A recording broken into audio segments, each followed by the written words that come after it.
my turn to read tonight, and I'm on Chapter 2, The Big Friendly Giant. My father, without the slightest doubt, was the most marvellous and exciting father any boy had ever had. Here is a picture of him. You might think, if you didn't know him well, that he was a stern and serious man. He wasn't. He was actually a wildly funny person. What made him appear so serious was the fact that he never smiled with his mouth. He did it all with his eyes. He had brilliant blue eyes, and when he thought of something funny, his eyes would flash, and if you would look carefully, you could actually see a tiny little golden spark dancing in the middle of each eye. But his mouth never moved. I was glad my father was an eye smiler. It meant he never gave me a fake smile, because it's impossible to make your eyes twinkle if you aren't feeling twinkly yourself. A mouth smile is different. You can fake a mouth smile at any time you want, simply by moving your lips. I've also learned that a real mouth smile always has an eye smile to go with it, so watch out. I say when someone smiles at you with his mouth, but the eyes stay the same, it's sure to be bogus. My father was not what you would call an educated man, and I doubt if he had read 20 books in his life, but he was a marvellous storyteller. He used to make up bedtime stories for me every single night, and the best ones were turned into serials and went on for many nights running. One of them, which must have gone on for at least 50 nights, was about an enormous fellow called the Big Friendly Giant, or the BFG for short. The BFG was 3 times as tall as an ordinary man, and his hands were as big as wheelbarrows. He lived in a vast underground cavern and not far from our filling station, and he only came out into the open when it was dark. Inside the cavern he had a powder factory where he made more than 100 different kinds of magic powder. Occasionally, as he told his story, my father would stride up and down, waving his arms, wagging his fingers, but mostly he would sit close to me on the edge of my bunk and speak very softly. The Big Friendly Giant makes his magic powers out of dreams. The children dream when they are asleep, he said. How, I ask? Tell me how, Dad. Dreams, my love, are very mysterious things. They float around in the night air like clouds, searching for people. Can you see them, I asked. Nobody can see them. Then how does the Big Friendly Giant catch them?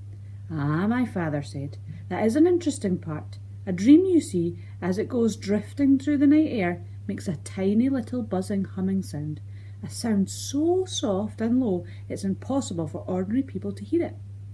But the BFG can hear it easily. His sense of hearing is absolutely fantastic. I loved the far intent look on my father's face when he was telling a story. His face was pale and still and distant, unconscious of everything around him. The BFG, he said, can hear the tread of the ladybird's footprints as she walks across the leaf. He can hear the whispering of ants as they scurry round in the soil, talking to one another. He can hear the sudden shrill cry of pain a tree gives out when a woodman cuts it in with his axe. Ah, yes, my darling, there's a whole world of sounds around us that we cannot hear because our ears are simply not sensitive enough. What happens when he catches the dreams, I asked. He imprisons them in glass bottles and screws the tops down tight, my father said.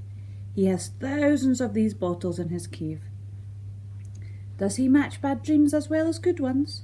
Yes, my father said. He catches both, but he only uses the good ones in his powders. What does he do with the bad ones? He explodes them. It is impossible to tell how much I loved my father.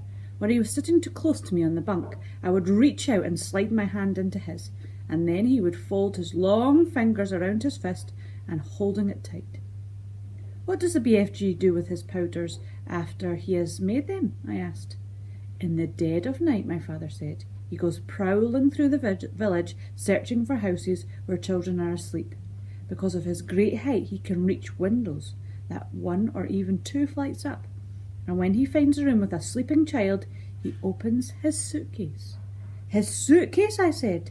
The BFG always carries a suitcase and a blowpipe, my father said. The blowpipe is as long as a lamppost. The suitcase is for the powders. So he opens the suitcase and selects exactly the right powder. And he puts it in the blowpipe. And he slides down the blowpipe in through the open window and poof, he blows the powder and the powder floats around the room and the child breathes it in. And then what? I asked. And then, Danny, the child begins to dream a marvellous, fantastic dream. And when the dream reaches its most marvellous, fantastic moment, then the magic power really takes over. And suddenly, the dream is not a dream any longer, but a really happening. And the children is not asleep in bed. He is fully awake and is actually in the place of the dream and is taking part in the whole thing. I mean really taking part, in real life. More about that tomorrow. It's getting late. Good night, Danny. Go to sleep.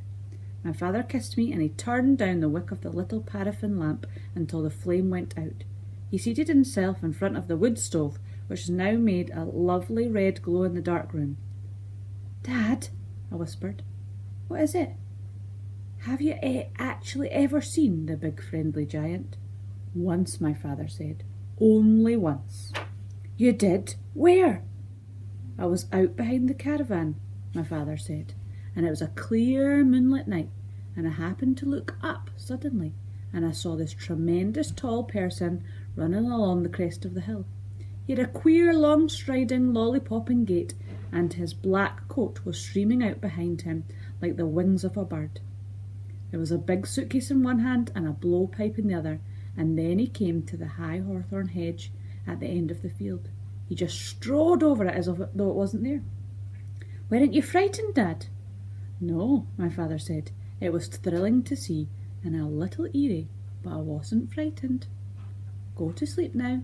Good night. Here's a little picture of the image of the BFG. Hope you enjoy the rest of the story.